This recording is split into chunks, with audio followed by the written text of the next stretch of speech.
You're listening to Edge Radio TV. The views and opinions expressed in this program are that of the hosts or guests, and not the Edge Radio Network or its advertisers or affiliates.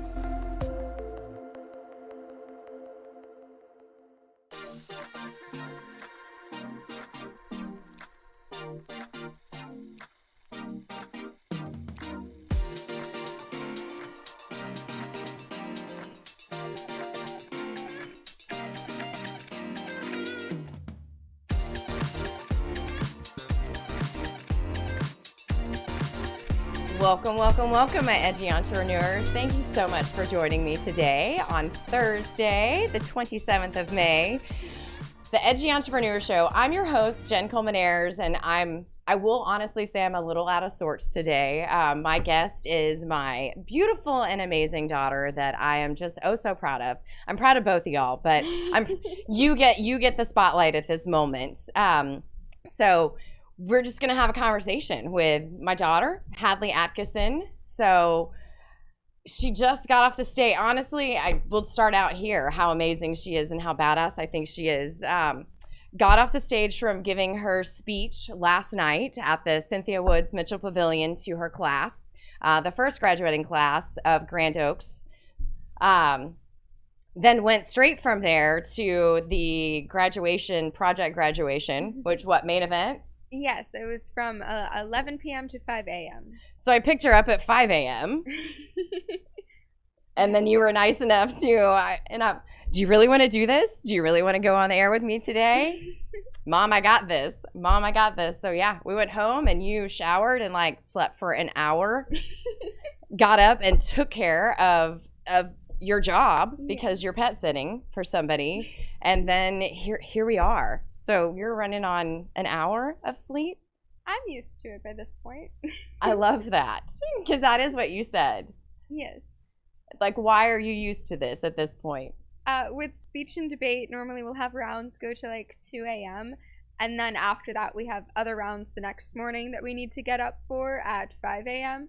So we'll run on maybe 3 hours of sleep if you don't have to wipe your makeup off and change into pajamas. Wow. Yeah, you've just, and these are just some of the stories that have come up. Let's visit that, just some of the stories on that have come up in your, like you said, so speech and debate. Mm-hmm. You were the president of speech and debate. So yes, me and my co-president, we were both elected, though some might call it a dictatorship.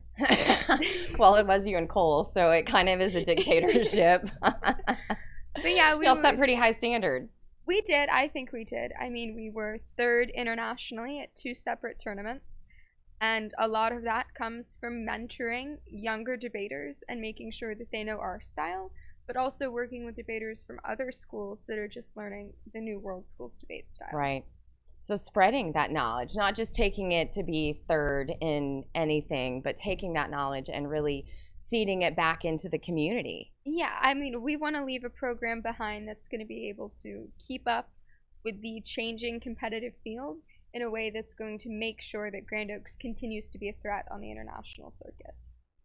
So, thriving, growing field, what does that look like in debate lingo and debate world?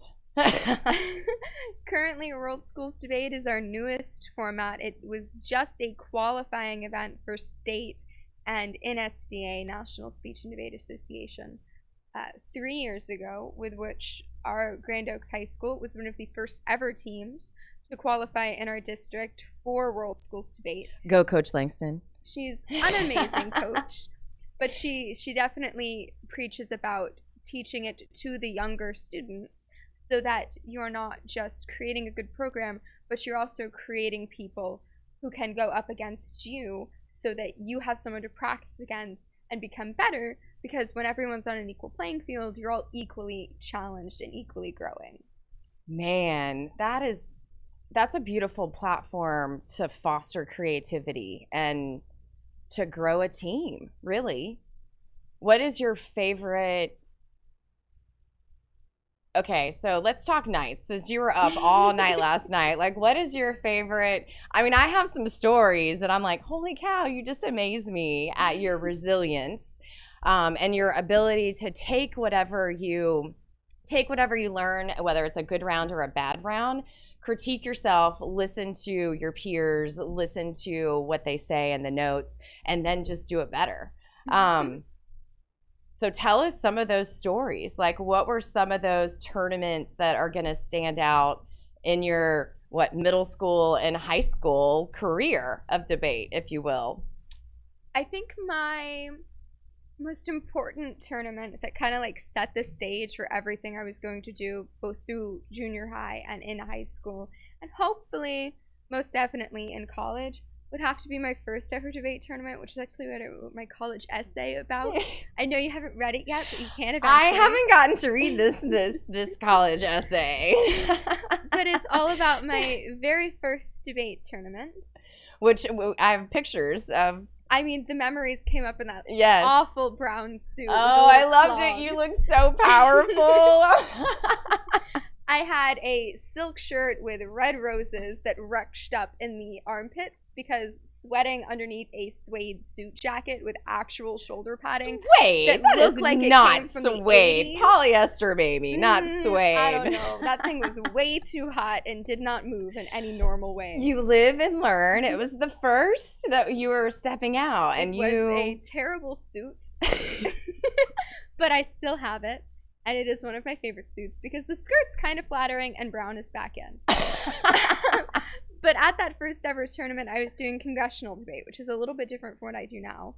And it's basically a mock Congress session. So you've got a bunch of like 12 to 15-year-olds sitting in a room pretending like they understand what politics are, and then giving speeches about those politics and trying to persuade other teenagers who have no idea what they're doing that this is a better policy and we should be fighting for it. Which is really funny because I stepped in there and told an entire class, including my grandfather, that they should propose a bill that mandates the FDA to label GMO foods because someone might cross peanuts and grapes, which is something that would definitely not happen, but I sounded really confident when I said it. I was sold on it, but also in that, I remember the argument. I was there. I remember that, and I remember talking it out with you. I mean, that's probably some of my favorite moments. You thought it was a great argument. Walking and talking. Yeah, I'm like, okay, so what you got? Like, really? That would happen? Can that happen? But I think that also fostered a want to learn for me as well. Because I'm like, okay, well, what's she talking about? GMO, and can that happen? And why would they need to label it? And what does that really mean? Yeah. Because I feel like I brought you into this world without any drugs in your body or my body, and I want to know. I want to make educated guesses, knowledge, and know as much as I can so that it's my decision. I can own it. I definitely think that if anyone needs a desire or motivation to do something, they ought to judge either middle school or high school debate, because my coach will tell you anytime, so will my grandfather, that there is nothing as motivating as seeing a group of the next generation talking about things that affect all of us in a way that makes you actually entertained and want to hear more about what's going on and what exactly it is. Right. Like, I had people ask me about what the United Nations Law of the Sea was, and I'm not very knowledgeable on it, but we had an entire year of rounds focused entirely on that, where judges who didn't even realize that that was an issue or up for debate in the global ideals, were actually interested and informed about it, to the point that some of them actually went and looked more of it up after round and spoke to us about it. Absolutely. Absolutely. So we're going to take a short break, and we're going to hear from our sponsors, and then we will talk about more on that, about really it's about awareness and spreading that knowledge. So my edgy entrepreneurs, thank you so much for hanging in here with us today. I promise, it's round one. I made it through round one without any tears. We'll see how long that lasts. We'll be right back. You're watching the Edgy Entrepreneur Show. I'm your host, Jen Colmenares, and we're talking with Hadley Atkinson, my beautiful daughter, on Edge Radio TV. We'll be right back.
tired of not getting what you want in bed?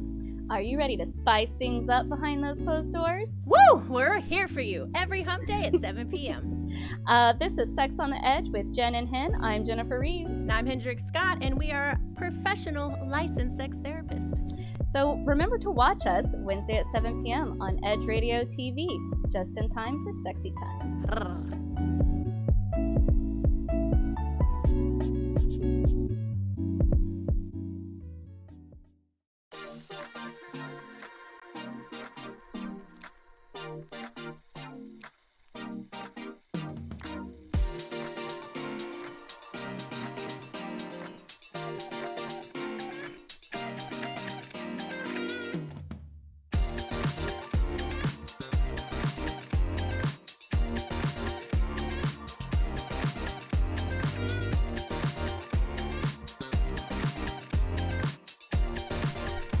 Welcome back, my Edgy Entrepreneurs. Thank you so much for joining us today on the Edgy Entrepreneur Show. I'm your host, Jen Coleman-Ayers.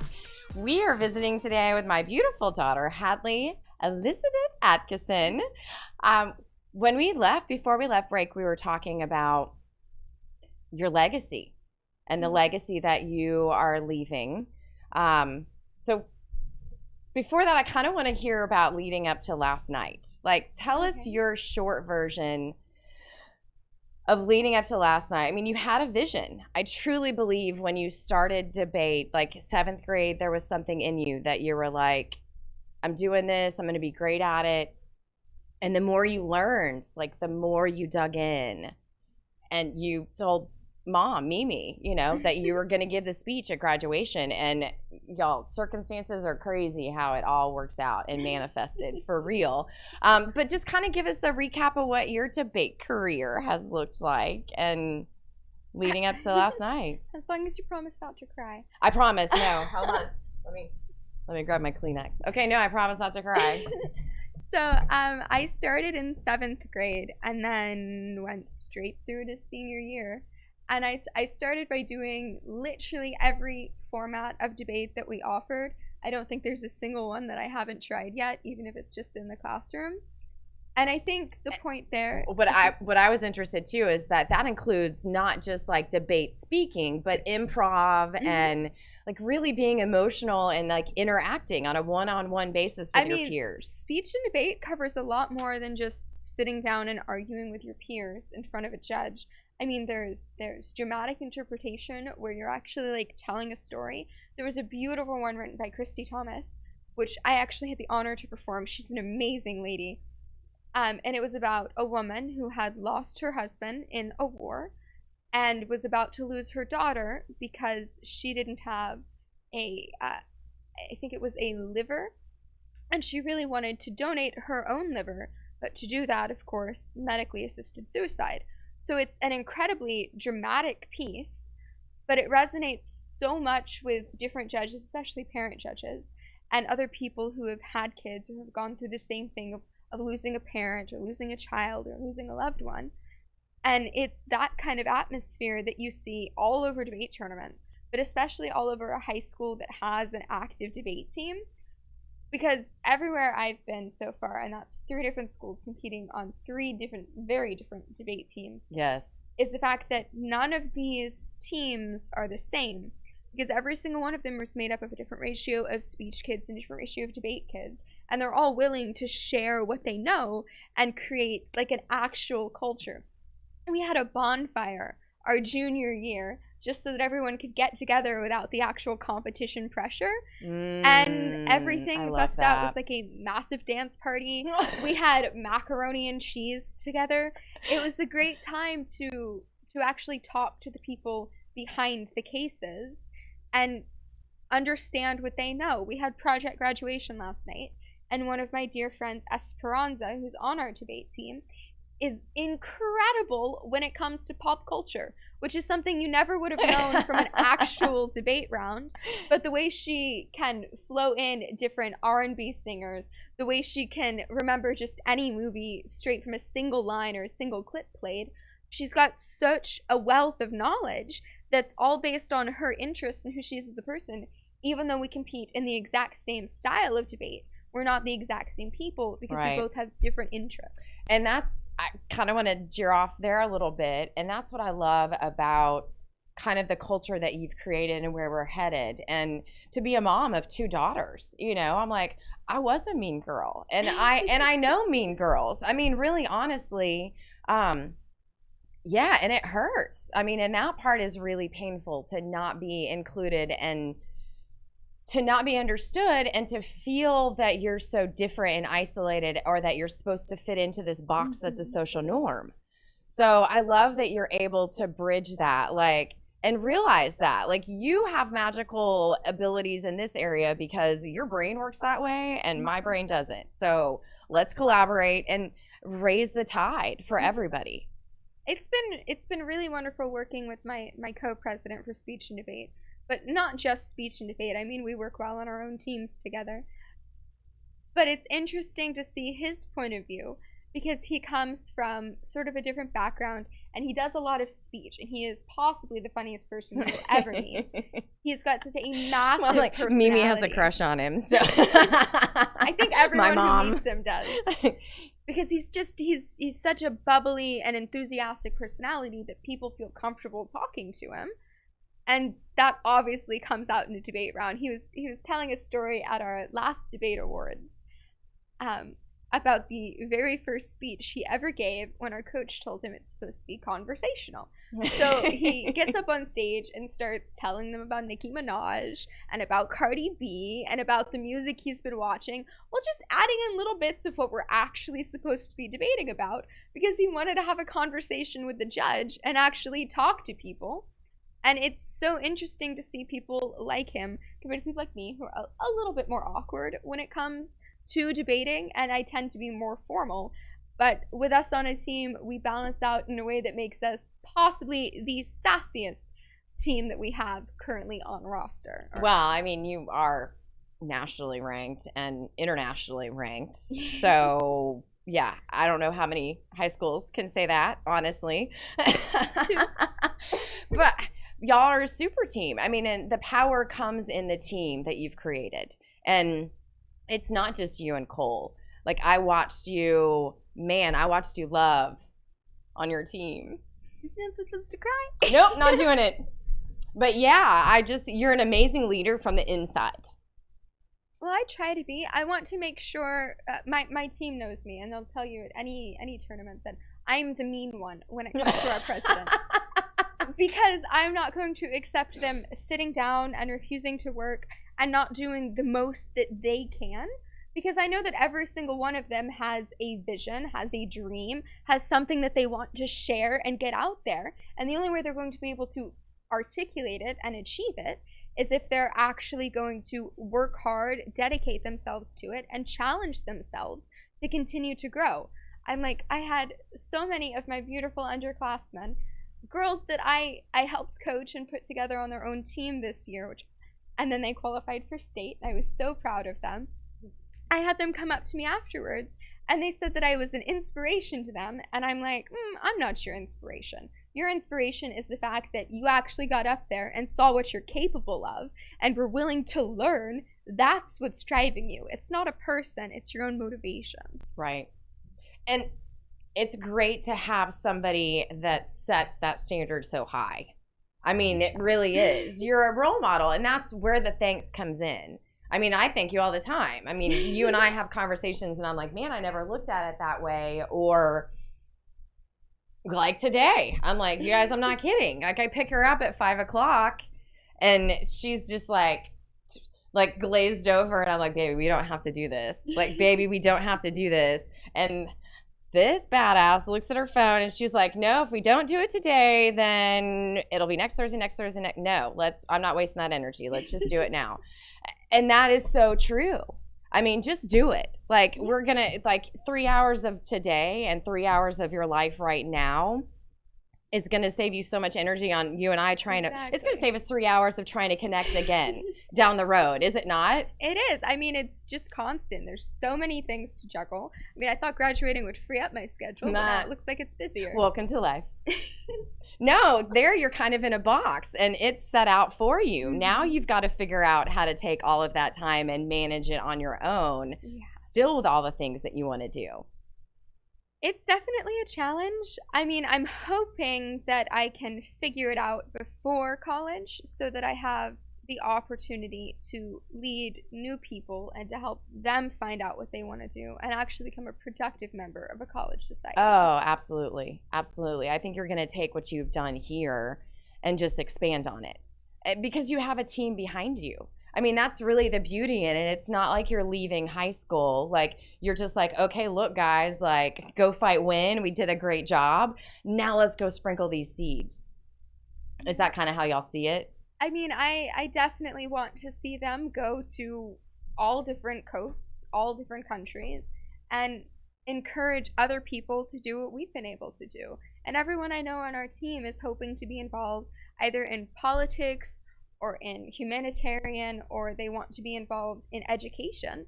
And it's something that I think really shines through with Speech and Debaters is the fact that each of those individuals are willing to go out and do something with the world. Right.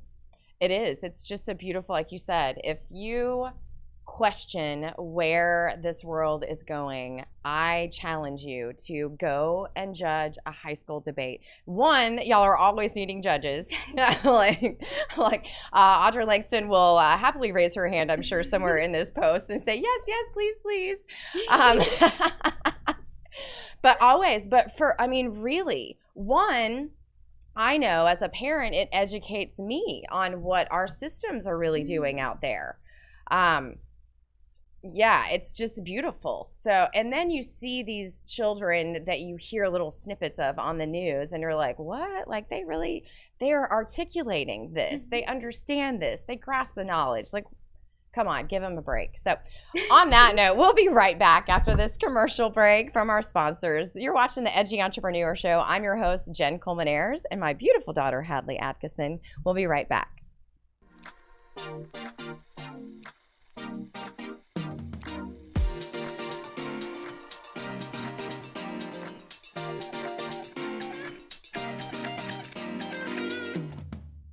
We work our whole lives to support our families. With one accident or illness, it can all be gone in an instant. Now there's a smart, affordable way to protect your family. Go to findhealthbenefits.com and discover low-cost life insurance for as little as $2 per month. Add to that a tax-deferred annuity that can help you protect your assets and grow your money for retirement. Learn more. Go to findhealthbenefits.com or call 877-235-6094. A critical illness can strike without warning and wipe out your life savings. In fact, it's the #1 reason for bankruptcy. Find Health Benefits offers an affordable solution. Get up to $50,000 if you get cancer, stroke, or a heart attack, giving you the peace of mind to focus on getting better while the plan helps you to pay your bills and medical expenses. Learn more. Go to findhealthbenefits.com or call 877-235-6094. 66% of seniors spend more time shopping for cable TV than Medicare plans. Most say because it's just too confusing. Laws change every year. The wrong plan could cost you thousands and prevent you from seeing the doctors you want. Introducing findhealthbenefits.com. Save time, save money, see specialists without referrals. Go to findhealthbenefits.com or call 877-235-6094 for this informative brochure. Society is on the edge. Let's bring them back. Edge Radio, because truth still matters. Edge Radio TV is holding auditions for new show hosts. Are you a subject matter expert, professional, influencer, book author, thought leader, or business owner with an educational or motivational platform? Then we want to meet you. Send a link of some of your work to edgeradio20@gmail.com and be sure to put audition in the subject line. Join the Edge Radio TV family. Edge TV, because truth still matters.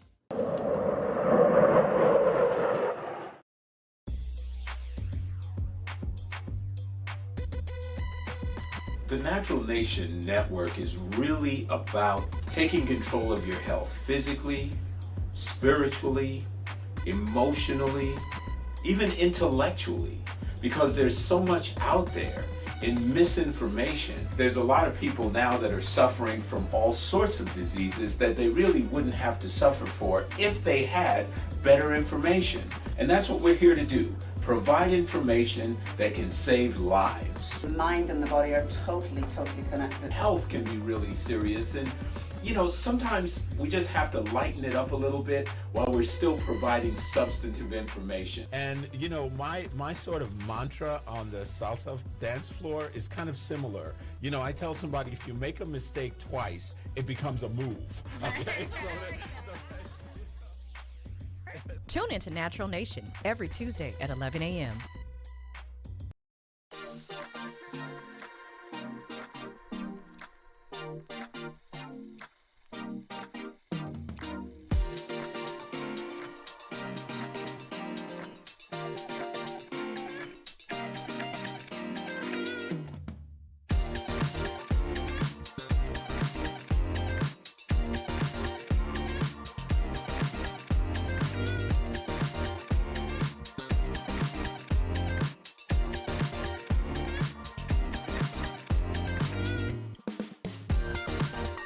Welcome back, my edgy entrepreneurs. Thank you so much for joining us today on the Edge Radio TV show. And we are chatting with my beautiful daughter, Hadley Atkinson. Man, just about your journey through, I would say, your career as debate, or even just your middle school and your high school career. And then as you shift and you pivot into your new career, which is going to be college, is basically how we'll look at it. And what are you doing to prepare yourself in that avenue? Kind of what are you doing to prepare yourself? I haven't really thought about college too much. I mean, I've applied, committed, and then done my housing applications. But so far, it's become a little bit of a challenge to turn debate off and try to focus on the social aspect of school. Right. So I've only successfully spoken to one girl, but she seems really cool. I mean, she's into archaeology. She wants to do an archaeology major, but she's focused less on the actual digging up of artifacts and more on who legally owns these artifacts. So kind of right up your alley as far as that goes. And she was interesting. It was really neat to talk to someone who doesn't have a debate background, who isn't on the political side of things, but who had motivation and determination to do something. She sent me massive paragraphs, and she seemed so excited about what she wants to do. And so we're talking about it, and she goes, I just think it's terrible that these people are they're being dug up, artifacts, culturally significant artifacts, to their entirety of the people who live there and the people who practice those religions. Mm-hmm. And they're just being displayed in museums to never be touched again. Like that one Sherlock episode that starts at the beginning, where they have a lady come in and actually use the teapots, Mm-hmm. because those teapots need to be used in order to not break. Yes, they were do. built to be used. Right. And storing them in a museum takes them out of that setting and makes them almost completely useless and worthless. Just put it up on a shelf and don't ever look. It's hoarding. Exactly. It's hoarding, but it's in a fancy case now. But it was so interesting because I personally never really thought about it the way she had. But she really wants to go into the legal field of archaeology, which I didn't really think was a thing. No. Which is interesting that you wouldn't think it's a theme, because maritime law is so, and UN is so passionate in your world. So I guess I just don't associate the ocean with artifacts for some reason. I feel in my mind they're two separate things. It's just water. Things. You're it's just water. It's just water. It's just that's water. Dirt. They're two different things. That's funny. But she was so incredibly passionate about it. And when I told her I want to go into international affairs, she was like, oh, so we're going to be doing the same things. And I'm like, we are kind of doing the same things. She goes, yeah, you're just dealing with the living people. At least mine are dead already. And I'm like, yeah, I guess that's fair. I mean, my problems evolve and yours are pretty straightforward, but people seem to have controversial opinions on them. Right. So it's pretty interesting. It's just beautiful that you're already able to connect with people, because I'm so excited too. You have this world view. I really think that gives you an edge, if you will. But that does give you an edge out there to be able to talk and to grasp and to find that common little spark that you have with somebody. I mean, I really, really want to join a bunch of different clubs. I think that's the biggest thing I've prepared for college so far. Right. You have done a lot of research on fencing and yes. And their ballroom dancing club. Oh. And their greenhouse club and their farmers markets and their MUN and moot de court. So you basically moved in. You're just waiting for your dorm to open up so that we can get you there. I mean, I've already emailed all of the clubs. I'm like, hi, who's your leadership for next year? Oh, okay, hold on. Because how did you open your debate speech the other night? Hi, I'm Hadley Askson, president of the National Speech and Debate Association, National French Honor Society and Club, and National Honor Society president. And we all know I'm long-winded, so I'll try to keep this in time. But you also said a part of you are perpetually like to be in charge. I do like to be in charge. That is why you are president of all of. I'm like, you're leaving the best part out. Come on. I was trying to pick on you. I join clubs so that I can be in charge because I feel like it gives me a purpose. You know, like I'm in charge of people. They have to listen to me, which means they have to do what I say. And the vast majority of the time, that saying is telling them to do something. Like in French National Honor Society, in order to actually qualify for honor corps this year, we had to do at least one service with that because we were established late in the year. And we decided to teach the little grizzlies at school, all the 5- and 6-year-old kids of the teachers, how to count to 10 in French and do their alphabet. And it was neat because even us French 4 kids don't really know how to count to 10 or say the alphabet in French. So we had like looked it up online and we were so excited. We're like, oh, we know how to do this now. And then we went down there and we actually taught young kids who have hardly any grasp of the English language, much less a foreign language. And it was really nice to see, A, how people in my class blossomed when they were given the opportunity to educate and teach someone else, but also how those young kids can just take to brand new languages, can pronounce sounds better than people who've been practicing them for 4 years because they haven't been bogged down. They're like open books ready to be written in, and they have so many pages left to learn from that it is so interesting to be able to make a mark on those pages and help direct them. You better keep talking because I'm gonna, I'm like, because I'm trying not to cry on that one because that's so true. I mean, that's what we're all here for.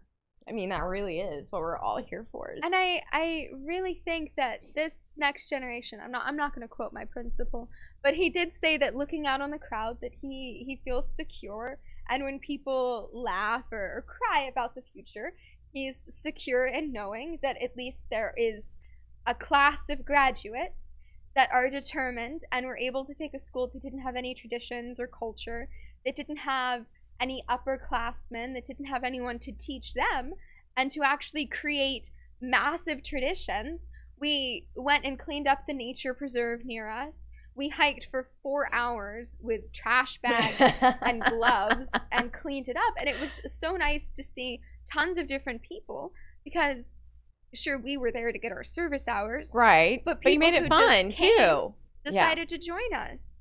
And it was lovely to see a grandfather on bikes with his 2 kids pick up our garbage bags. We're like, oh, we'll take these and we'll go do it ourselves. And it's traditions like those that I think we've really had a big hand in building because we're so determined to see a change. Well, and here's too, I love the fact that you said you didn't have any upperclassmen.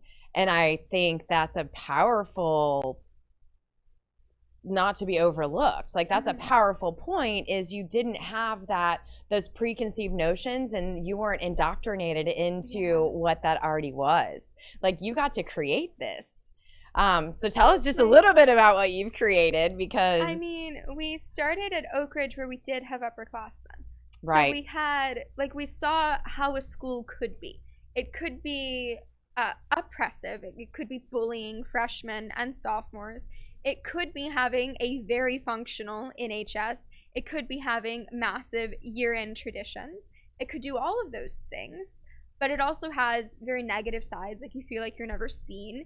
Everything goes to the upperclassmen theater, plays, speech and debate, all of those honors go to people who are older than you and therefore more deserving. When we moved to Grand Oaks, I like the more deserving.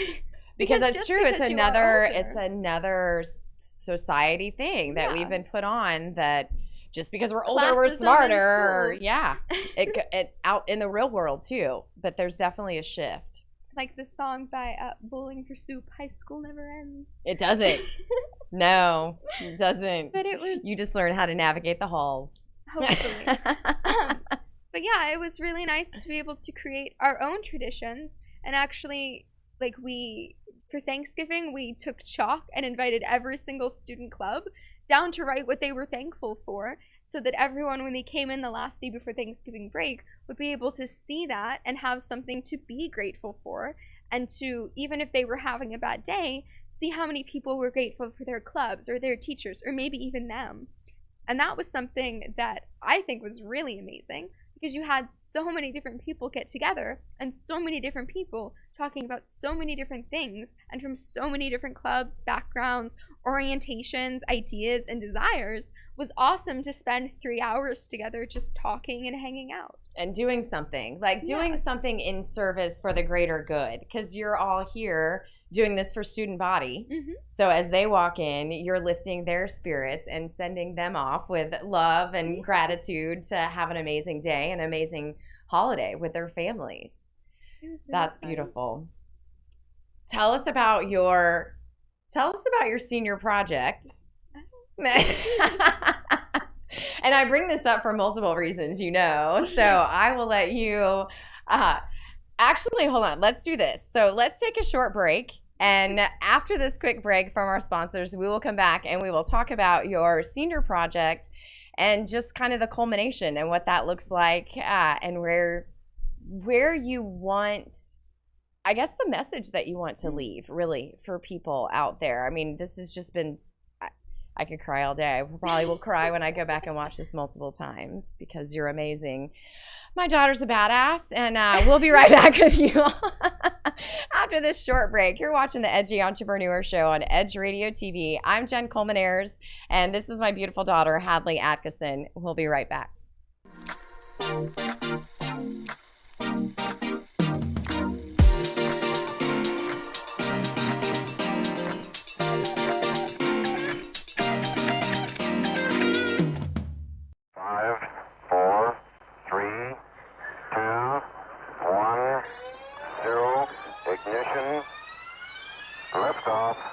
Don't push me because I'm close to the edge. I'm trying not to lose my head. Hey, this is the Talk About Unity show where I bring the talk. And I bring the unity. And together we talk about unity. Unity is what matters. Come on. And right now in our country, that's what we've got to do. So we do that here. Talk About Unity on the Edge Radio Network. Be with us every week. It's going to be awesome. It always is. And I tell you what, the more we seek first to understand, then be understood, we make progress. And we like to do that. And that's why everybody's on the brink. We love what we do at Edge Radio, because everybody's on the edge. We bring them back from the edge, and we bring the unity. So we're just glad. Edge Radio Network, every Tuesday morning, 10 a.m. Talk About Unity, because here at Edge Radio Network, truth still matters.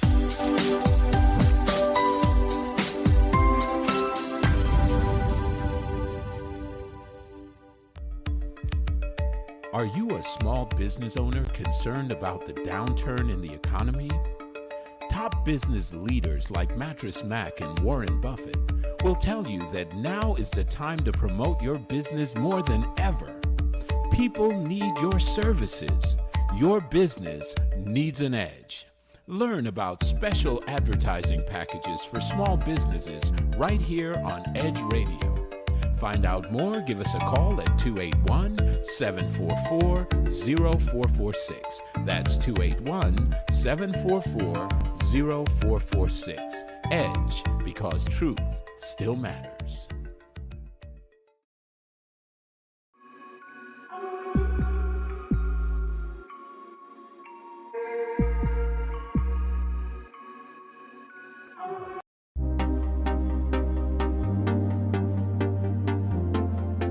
Hey y'all, I'm Robin B. And I'm Dr. Kiva. And we just want to know how you living? Join us every Monday at noon Central Standard Time here on Edge Radio TV. Take care. When people stop talking to each other, society is on the edge. Let's bring them back. Edge Radio, because truth still matters.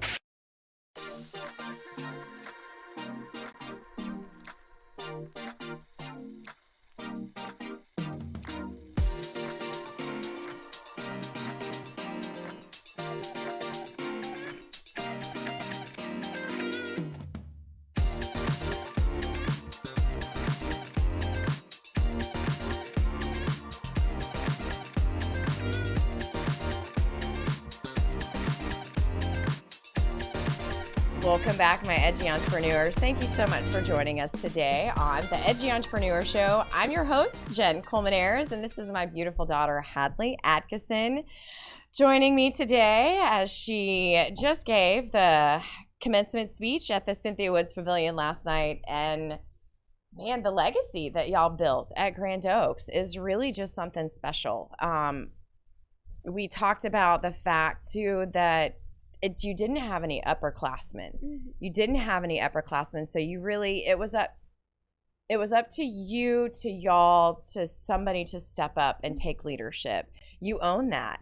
And I love the traditions, and I love that you saw that this needed to be a community, not just a school, mm-hmm. that it really is deeper than that. We have this thing called a growl at school, grizzly growl. It's talking about ways we can make ourselves productive members of society. And I think going into school, we kind of thought that was nerdy and a little bit geeky and embarrassing. But I think throughout the past 3 years, we've kind of grown to embody that. And that's what a lot of our traditions stand on. It's growth mindset, respect, ownership, work ethic, and leadership.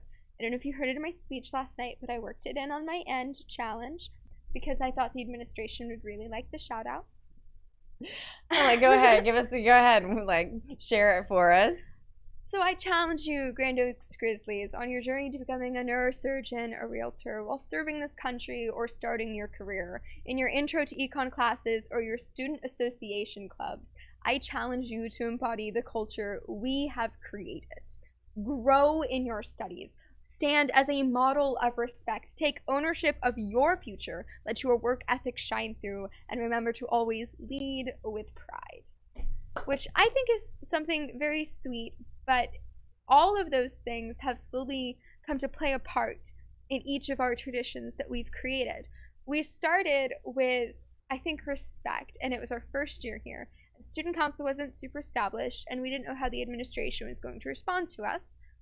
So we started really something simple that has since grown from that, and it was writing nice notes on sticky notes and sticking them on all of the mirrors in the bathrooms. I love that. So that when people walked in after a bad day, or they just were going to wash their hands or get a bottle of water, they would see something nice that would help to brighten their day.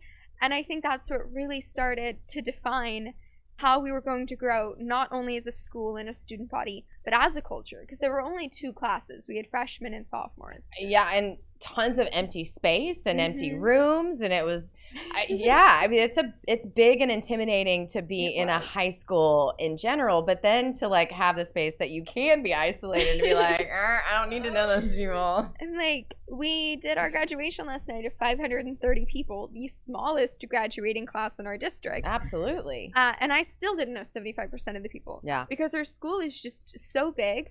I mean, we're at almost the fullest capacity we'll get to right now with this next incoming class, each about 1,000 students, and we still have classrooms that aren't being touched. Which is, it is nice that you have that room to grow, because I know over capacity, and I love the fact that everything y'all touched has been brand new. Y'all have had some amazing opportunities that not all public schools have had the opportunity We for. definitely do, and I think it's because it's not necessarily that other public schools couldn't take those opportunities, but I think it's the fact that we've shown we're willing to take those and run with them. Yes. That we've been given so many of them. Yes. Like, so for you instance, fostered the trust and built the Exactly. responsibility, taken it on, and then put it into action. And then they trust us. I mean, our first ever debate tournament, we had maybe, a $500 budget, and that's basically the entry fee to one tournament. But we kept doing well, and we're willing to hold fundraisers and finance it ourselves. And the administration responds to that by giving us more of an ability to create like bonfire traditions, by giving our NHS the ability to create our first ever Mr. Grand Oaks pageant, where over $1,000 were raised to go to water.org. Because we wanted to help a charity that we felt like was doing actual good, especially in the pandemic, because they're increasing the ability of like sanitary water, which is necessary to keep people healthy and safe, but also to like clean up and not be infected. Because while we've slowly been able to like emerge from COVID, not have to wear masks or anything anymore, they still haven't had the chance to have vaccines if they want them. But they also still haven't gotten the vast majority of masks. They're still missing a lot of cleaning supplies. A lot of that stuff is still gone because those companies want to sell to like big countries first. So it was really nice to support a program that was going in and building wells and delivering water bottles and actually funding schools so that they would have running water, so that girls can go to school for the first time. And they have so many beautiful success stories. Plus, it was created by Matt Damon. And everyone loves Matt Damon. So. I see it now. You and Matt Damon and Cole. Like, yeah, there's going to be a picture there for sure. His big goal, his big speech was he was here to raise the most money for Matt Damon so that he could seduce him. Oh, okay. So there's, everybody needs a why. And if your why is sometimes a little selfish to get there, as long as you are there to motivate other people, whatever it takes for yourself to show up, right? If you promote good, then it's great. That is too funny. So, final class project. I have to say that I love this on so many levels. And you know exactly what I'm talking about, because I will just let you tell the story. Kind of, yes. So, we're not allowed to do senior pranks because it's considered rude. But the administration always likes to make sure that we know completely what we're doing before we put it in action.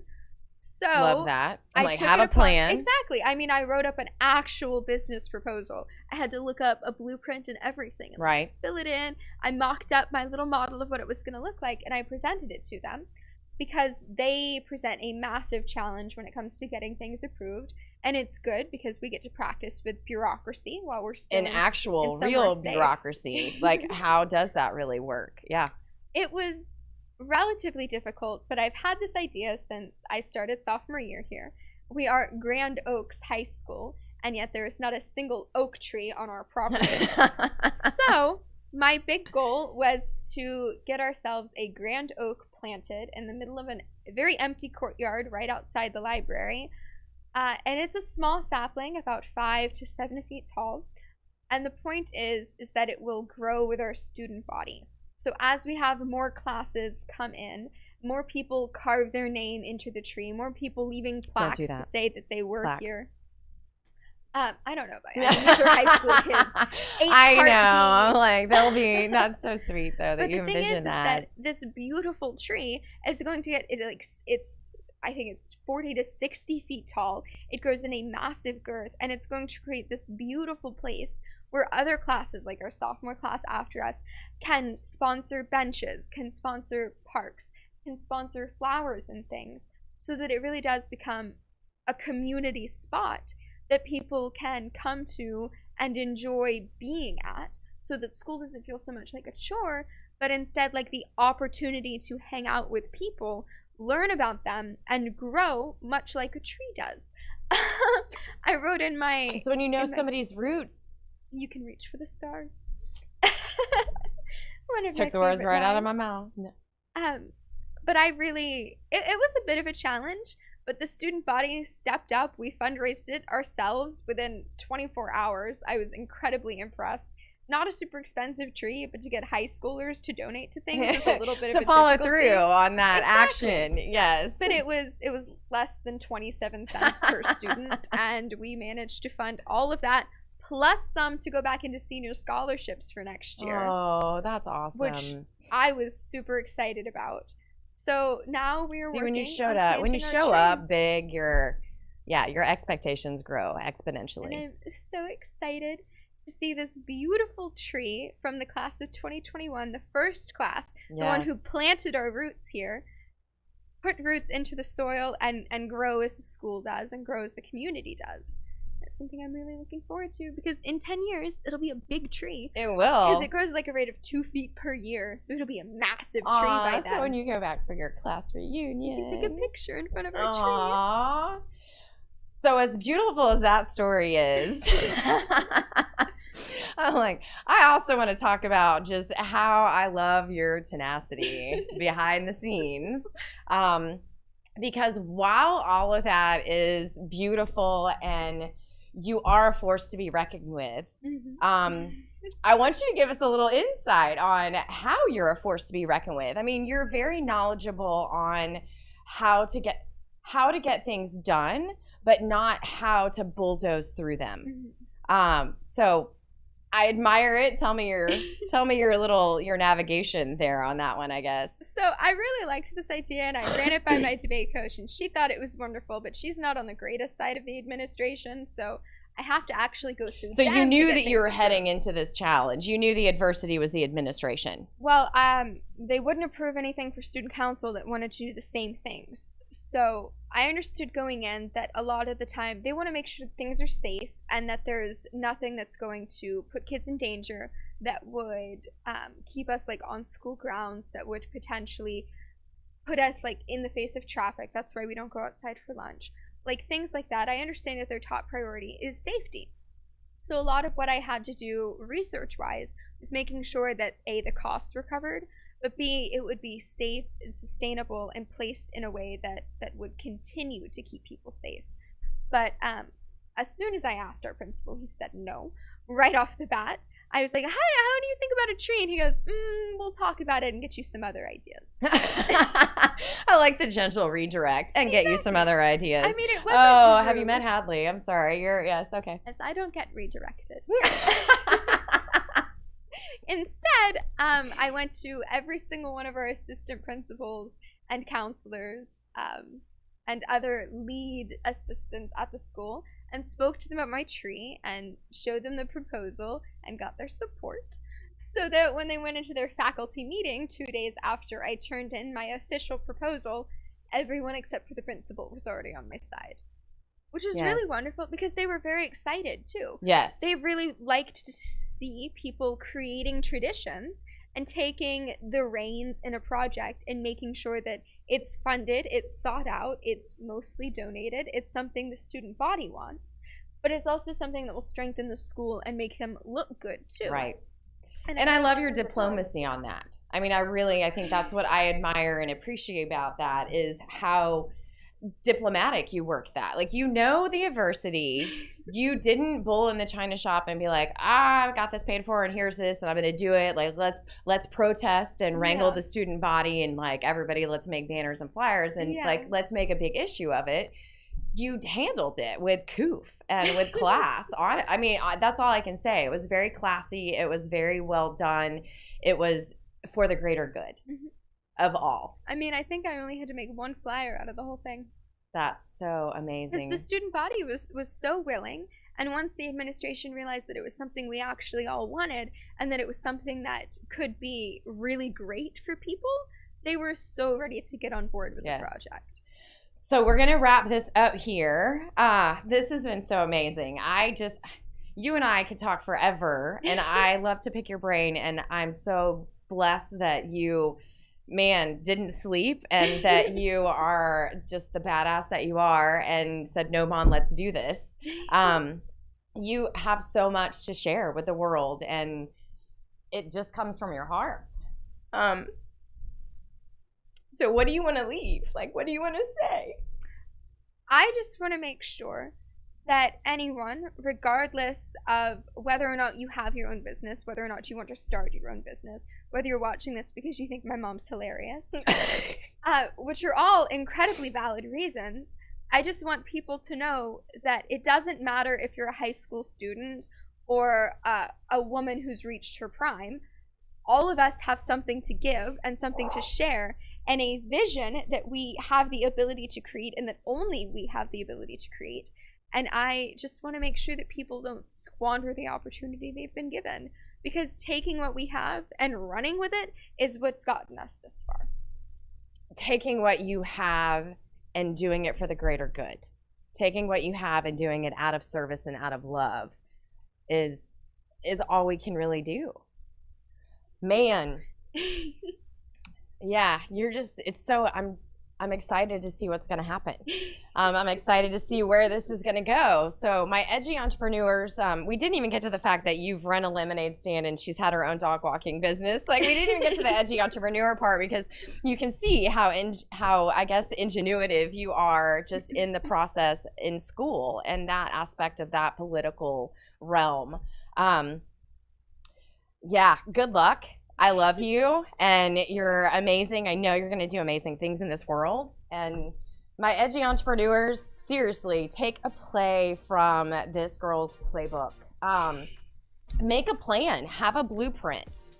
Know where you're going. Like, get yourself solid. Plant the roots in that project. Like, really understand your purpose before you dig in to share that, because then it is able to blossom and grow and, man, bear fruit into this world. So, thank you so much, my Edgy Entrepreneurs. Thank you so much for hanging out with us on the Edgy Entrepreneur Show. I'm Jen Coleman-Ayers, your host, and my beautiful daughter, Hadley Elizabeth Atkinson. You're watching us on Thursdays, every Thursday on Edge Radio TV. You guys, go out and be the change that this world needs.